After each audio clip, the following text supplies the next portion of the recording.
Buenos días. Hoy vamos a presentarles el seminario que nos corresponde, el cual se titula Microscopía de barrido y de luz para el rastreo de vesículas en la superficie externa del sinsitio trofoblast. Nuestro grupo está conformado por Catalina Silva, Joana Ortega, Leonardo Torres, Daniela Castro, Diana Castellanos y quien les habla, Sara Romero. Entonces pues para hablar primero de la membrana plasmática, pues podemos decir que esta es una bicapa dinámica que regula las moléculas que entran y salen a la célula. Entonces, pues este es el límite entre la célula y el exterior. Sus labores se dan gracias a proteínas, lípidos y carbohidratos. Y pues la membrana es una bicapa fosfolipídica, ya que esta tiene dos capas de fosfolípidos, en donde las cabezas fosfato tienen carga, por lo tanto atraen a otras moléculas con carga, como el agua. Por esto pues podemos decir que son hidrofílicas, mientras que las colas lipídicas no son polares y no son solubles en agua. Por esto son hidrofóbicas. Como vemos en la imagen, pues se ven bastantes oligosacáridos, glicoproteínas y glicolípidos. Estos pues están unidos a la membrana externa a la superficie externa de la membrana, perdón. Y bueno, los oligosacáridos tienen la capacidad de almacenar información. Ellos pues, como mencioné, se encuentran en la superficie y pues están enlazados a moléculas de proteínas o lípidos. Y pues estos así constituyen o las glicoproteínas o los glicolípidos. Estos dos son moléculas son proteínas más que todo de reconocimiento celular. Entonces, pues la función principal de las glicoproteínas son ese reconocimiento celular y pues su mantenimiento estructural. Y los glicolípidos también participan en fenómenos de reconocimiento y actúan como receptores antigénicos. Y pues ellos tienen como un papel muy importante en lo que es el sistema nervioso, ya que intervienen en el aislamiento eléctrico de la vaina de mielina y los axones. Entonces existen dos tipos de transporte, el transporte activo y el transporte pasivo. El transporte pasivo es el movimiento de las moléculas a favor del gradiente de concentración, o sea, el movimiento de las moléculas de donde hay mayor concentración a donde hay menor concentración de estas. Entonces, pues es un transporte pasivo debido a que no se consume energía. Y este índice de transporte depende más que todo de la permeabilidad de la membrana celular y esta depende de la organización y las características de los lípidos y las proteínas de la membrana. Podemos decir que este proceso es espontáneo. Pues el transporte pasivo se divide en difusión simple y difusión facilitada. La difusión simple es cuando moléculas pequeñas y sin carga son capaces de pasar al otro lado de la membrana. Claramente esto pues a favor del gradiente de concentración. Este es un movimiento de moléculas al azar hacia un estado de equilibrio, más que todo se busca eso, un equilibrio. Y pues ahora quienes pasan por difusión simple son las moléculas que son muy solubles en lípidos, ya que pues su movilización es muy rápida. Por el contrario, las moléculas cargadas y polares como los aminoácidos, azúcares y iones tienen problemas para difundirse pasivamente. Por otro lado, la difusión facilitada funciona gracias a proteínas transmembranales, como canales y transportadores que facilitan esta difusión. Como pues funcionan estas proteínas es que ellas protegen a las moléculas que se movilizan del núcleo hidrofóbico de la membrana y pues proporcionan una ruta para la que pueden cruzar. Ejemplos de estas son las acuaporinas, que son canales que transportan agua, y otro ejemplo son los canales proteicos para los iones. Ya por otro lado tenemos el transporte activo, que implica que las moléculas se muevan en contra de un gradiente de concentración, o sea, de donde hay menor concentración a donde hay mayor.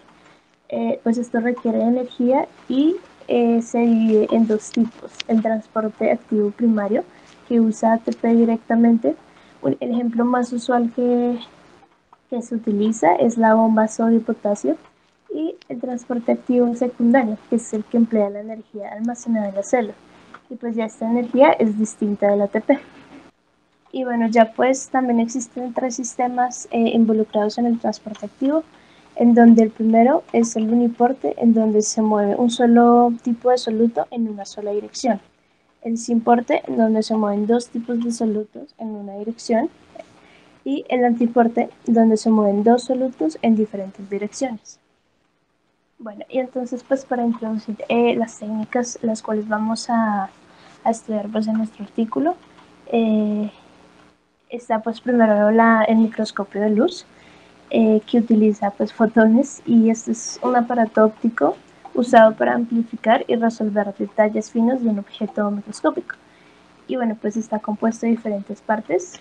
Primero está la mecánica, la óptica y la iluminación. Y ya pues el segundo es el microscopio electrónico de barrido, que es capaz de producir imágenes de alta resolución de la superficie de una muestra utilizando pues las interacciones que hay entre los electrones y la materia. Y pues bueno, este pues es obvio que utiliza un haz de electrones en vez de un haz de luz para formar pues una imagen. Bueno, ya pues para hablar de nuestro artículo, la introducción consiste en que nosotros pues pretendemos analizar mediante microscopía de luz y microscopía electrónica barrida los cambios morfológicos de la membrana plasmática del sincitio en las regiones correspondientes a la zona de hiperplasia del trofoblasto. Esto pues con el objetivo de comparar ambas técnicas de microscopía y determinar la mejor opción para conocer el pleomorfismo celular existente, o sea, la enfermedad que pues se quiere analizar.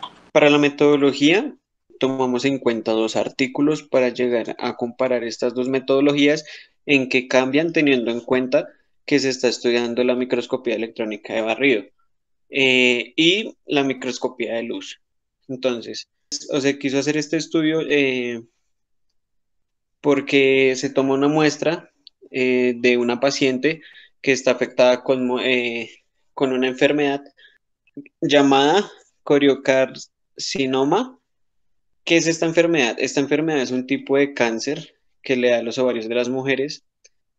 Entonces, por este motivo ya que es como muy importante, se llega a determinar o llegan a tener una investigación para llevar a cabo estos dos artículos que son muy importantes.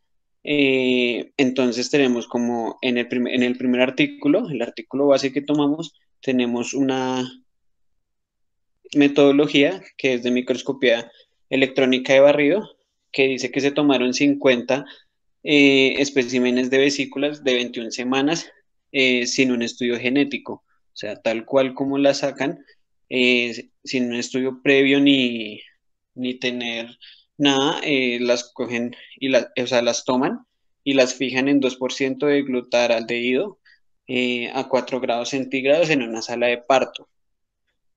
Después de esto se lavan y se posfijan en tetraóxido de osmio al 1% por 2 horas. Eso también es muy importante que tenga la misma temperatura de 4 grados Celsius. Eh, vale, entonces este método se repite también como con la placenta normal, ya que no se sabe qué placenta puede estar afectada con la enfermedad o cuál no. Entonces se usan las placentas como control y se le hace este mismo procedimiento que acabé de mencionar. Es muy importante también que a estos dos materiales se le siguieran los procedimientos convencionales de la microscopía electrónica de barrido, tales como la deshidratación, el desecado, el punto crítico. eh, y bueno, entonces ya mi compañera Catalina les va a explicar la metodología del otro artículo en el cual ya estamos comparando las metodologías y sus cambios. Bueno, en el segundo artículo, el cual eh, tiene el nombre de membrana basal placentaria en mola, se presenta un método pues similar agregando, sin embargo, el microscopio de luz que más adelante se los explicaremos de una mejor manera. Entonces, como primer paso tenemos que seleccionar 25 secciones para la tinción con paz. ¿Esto qué significa? La tinción con paz es como tal la evidencia de presencia de grupos aldehídos formados por oxidación previa de los hidratos de carbono. Y 25 con tinción con nitrato de plata. Y la tinción con nitrato de plata significa determinar las proteínas en dichas muestras. Y esto con el fin de observar ambas técnicas más de 1000 vesículas.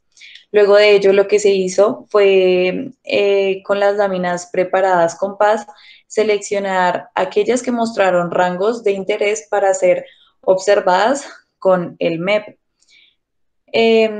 Como tercer punto, tenemos que ya rotas las láminas de vidrio con lápiz de diamante, estas fueran en cuadrados de 1 centímetro y fueron colocadas en las cápsulas de Petri pequeñas.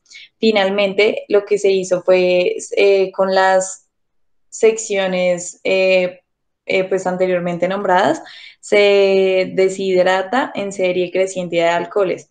Esto fue en 70, 80, 95 y 100, con 2 minutos de duración en cada paso que conlleva. Y luego de esto son llevadas a la serie de etanol y de amilacetato con igual tiempo. Bueno, es así como son desecadas en el desecador de punto crítico, luego montadas en el porta espécimen de aluminio y finalmente son cubiertas con platino paladio para poder ser observadas con MEP. Si quieres continúa, pásala. Entonces, ¿qué da diferencia este artículo con el otro en este paso de la metodología? Es que primero fue observado por microscopía de luz. La principal ventaja de un microscopio óptico es que permite observar los organismos vivos y tejidos, a pesar de que no es una de las mejores técnicas empleadas, ya que no permite una visualización, digamos que muy específica o a veces por la luz no logra distinguir de la mejor manera. Es una técnica muy común y muy empleada ya que no es tan costosa. Es por ello que es la principal desventaja de este aparato es que su potencia amplificadora está limitada por la longitud de onda de la luz visible. Igualmente, esto varía ya que como tal, la microscopía de luz, dentro de ella existen muchísimos microscopios que ya con el tiempo igualmente han mejorado y tienen diferentes características. La siguiente metodología fue el microscopio electrónico de barrido, que este sí es utilizado tanto en el primer artículo como en el segundo. Y esta básicamente utiliza electrones en lugar de luz para formar una imagen. Para ello, el equipo cuenta con un dispositivo que genera un haz de luz de electrones y esto con el fin de iluminar la muestra y con diferentes detectores como tal se recogen dichos electrones generadores de la interacción con la superficie de la misma para crear una imagen y esta imagen refleja proporcionando información de las formas, texturas y composición química de sus constituyentes. Por ende, en este laboratorio que pudimos evidenciar fueron muy útiles y ya pues podrán verlas más adelante. Exacto. Otra cosa que podría agregar ahí es que podemos ver un cambio del primer artículo que yo expliqué al que explicó mi compañera Catalina. ¿Y qué es el cambio? Entonces, podemos ver que el método de la microscopía de barrido se utiliza convencionalmente en los dos artículos. Lo único que llega a cambiar de un artículo a otro es la preparación de la muestra, donde en el artículo 2 de la microscopía de barrido se explica un procedimiento un poco más detallado y más que más detallado se le hacen una serie de pasos, eh, un poco de pasos más, como la tensión de paz. eh, Aquí ya se están generando más muestras, más vesículas.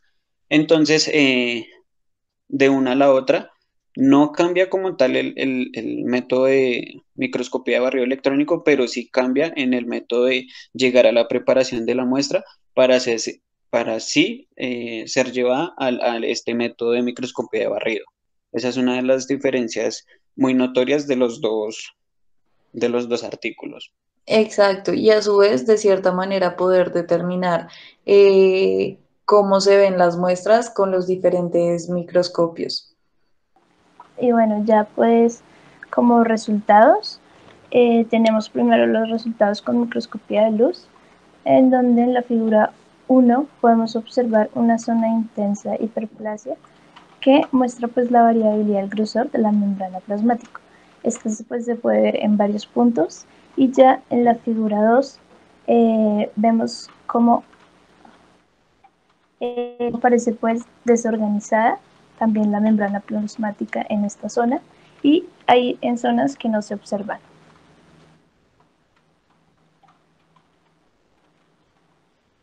Y ya por otro lado tenemos los resultados con microscopía de electrónica de barrido, y pues en la primera imagen podemos ver también la región de superficie de la vesícula molar que estamos pues verificando, y esta muestra suaves elevaciones de membrana con pequeñas abultaciones, y pues también se muestran unos pliegues. Y ya en la figura 2 la superficie también pues muestra demasiados pliegues, y pues estos son ramificados de la membrana y pues sobresalen hacia el espacio intervelloso. Bueno, ya como análisis de resultados, vamos a analizar las imágenes arrojadas por ambos tipos de microscopía. Al comparar estos resultados con los de Oliver et al., se observó que en las imágenes reportadas en los resultados, las de nuestro artículo de revisión eran mucho más nítidas, teniendo en cuenta la microscopía de barrido electrónico.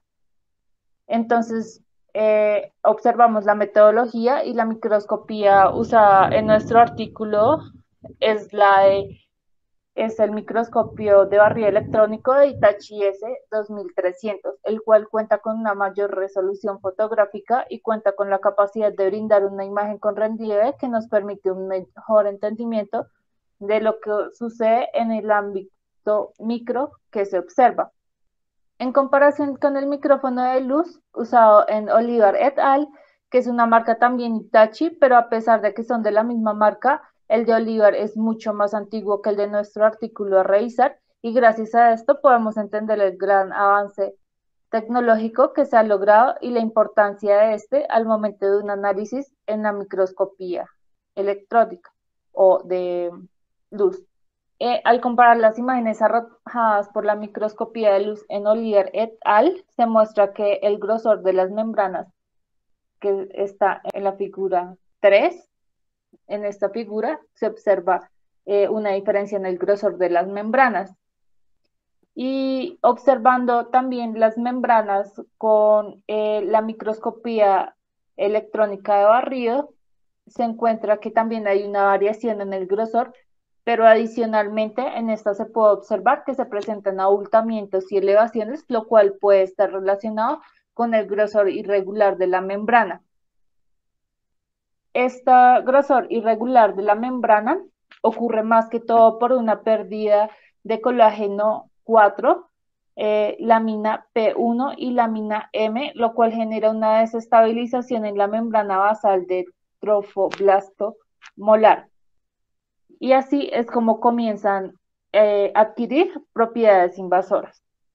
Bueno, como ya mis compañeros anteriormente mencionaron la comparación con este artículo de Oliver et al. 2013, él también propone otro tipo de alteraciones que se presentan en la microscopía de barrido cuando se da pues la proyección de la imagen.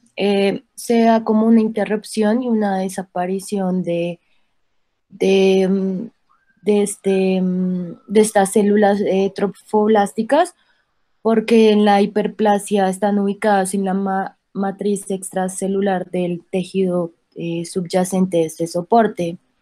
Pero igual, de todas maneras, en el artículo principal que nosotros tuvimos, pues nos basamos, analizaron estas imágenes con el mismo tipo de microscopía y la hiperplasia se hace tan compleja que toma el aspecto de extensos pliegues semicirculares que sobresalen de la superficie y así tomar contacto unos con otros. Y es algo que no se hace tan notorio en las imágenes de Olivar et al 2013 y como mi compañera Diana dijo que la resolución era mucho mejor en nuestro artículo de base. En cuanto se interpretaron los números, qué pena. Otro factor que pudiera estar alterando los cambios en la microscopía de barrido es la relación con el transporte de fluido de hematógenos. Los hematógenos es como pues la forma en la que se dispersa algún nutriente o alguna forma, sí, por los vasos sanguíneos como es lo principal, desde el espacio intervelloso y Olivar et al 2013 lo refiere. Pero Castejón dice que se interpretaba que los numerosos eritrocitos incluidos en el interior de la trama formaban parte del material alimenticio que incrementaba la actividad de este trofoblasto. También, pues como que yo busqué otra comparación de un artículo diferente, donde Renato en 1998 describió algo parecido a la intercalación de especies entre tejidos conjuntivos de forma paralela y la expresión de profundos pliegues de estos trofoblastos que invaden la cisterna dando una imagen de laberinto, o bien pliegues de este trofoblasto en serie que pueden indentar el tejido conjuntivo que está adosado al trofoblasto y hacia el interior de la cisterna y en un corte que puede pasar por una imagen que ya mi compañera las mostró anteriormente. Bueno, como discusión de resultados, ya el artículo, netamente nuestro artículo base, tenemos que en la hiperplasia ocurren cambios en la conformación de la hoja de las proteínas. Dichos cambios permiten una degeneración en su estructura. Esto afecta la unión con el trofoblasto y cuando se da esto, el trofoblasto pasa a separarse e invadir el espacio intervelloso. Y así es como se da como una disminución en el perixosoma. Esto se da más específicamente en el receptor activador proliferador y en el receptor hormonal nuclear. Esto es lo que hace que no sea capaz la célula de identificar agentes invasores y por esto es que la hiperplasia puede generar una invasión en los tejidos aledaños a donde se desarrolló principalmente. Y en realidad no se ha podido encontrar un patrón de desplazamiento, por lo cual no puede ser una enfermedad de dispersión predictiva. También se encontró ya más que todo hacia el tema del embarazo, se encontró que la hiperplasia se observa mucho en resultados donde se han tenido abortos espontáneos, ha estado presente. Bueno, como conclusiones tenemos que a la hora de utilizar los microscopios electrónicos, estos pueden generar y facilitar imágenes de objetos porque no dependen de la luz del espectro visible para reflejarlos, sino que se aplican electrones de alta energía sobre la muestra en estudio. El comportamiento de estos electrones es detectado y usado para generar las imágenes. La estructura y conformación de las membranas celulares, así como sus propiedades, están condicionadas fundamentalmente por los lípidos y gracias a la microscopía electrónica de barrido otorga un mejor entendimiento de este. El microscopio electrónico nos permite obtener imágenes de una célula como si ésta hubiese sido recortada en varios pedazos, en este caso de la hiperplasia del trofoblasto en la superficie molar, aclarando así algunos procesos celulares. La microscopía electrónica es una técnica muy útil en la caracterización de materiales, ya que se necesita muy poca cantidad de muestra y se trata de una técnica no destructiva, mientras no haya que cortar la muestra para que quepa en el portaobjetos o recubrir. Es decir, la muestra no se ve perjudicada y se puede recuperar. La microscopía electrónica Puede ser utilizada para aplicaciones tan variadas como estudio de contaminantes, estudio morfológico y estructural, análisis de defectos superficiales y control de calidad. Estas observaciones proporcionan una clave para el entendimiento de la patofisiología de la mola hidatidiforme. La estalaminina M, que también ha sido encontrada en la placenta humana, es un útil marcador para el diagnóstico de tumores.